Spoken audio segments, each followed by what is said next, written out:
Vicino alle casere quasi sempre si incontrano alberi di una bellezza sorprendente. Servivano per abbellire la dimora, ma soprattutto per donare un po' di fresco agli animali durante le calde giornate estive. Generalmente sono faggi, ma si possono apprezzare anche magnifici esemplari di frassini e tigli.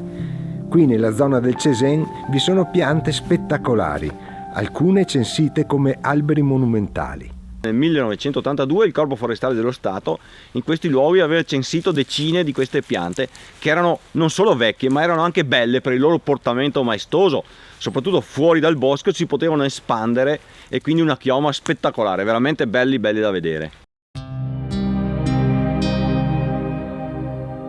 Nell'antichità il faggio era ritenuto sacro perché longevo. Ed è proprio il trascorrere del tempo che ha permesso a questi alberi di diventare tra i più belli di tutte le prealpi. Di fronte a Casera Frascata Bassa ce ne sono un paio che appaiono severi, come corazzieri in alta uniforme.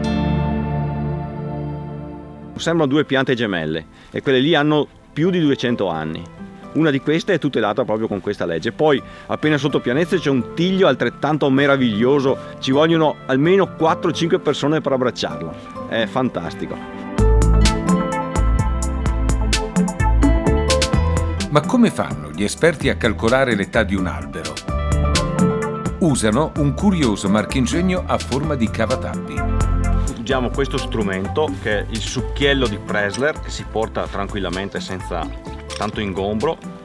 Facciamo un buco cercando di mirare il centro della pianta, naturalmente senza danneggiarla, non ne risente, e poi con questo estraiamo dall'interno una piccola carotina, un pezzettino di legno. Ecco, ti faccio vedere. E qui questo è la scorza esterna, la corteccia, e mano a mano che si entra si contano gli anelli, così possiamo vedere, e questo è l'esempio dei faggi, che guarda, in soli 30 centimetri io ho contato 192 anni. E non è finita perché poi qui continua ancora. Una sorta di carta d'identità dell'albero. L'albero ci parla. Esiste una particolarità.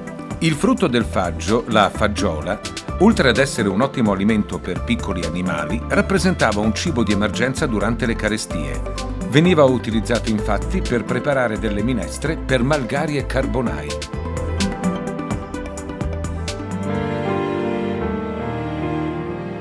Alberi sacri, colonne della natura. Quante stagioni avete visto passare, quante albe e tramonti. Ah, se poteste parlarci.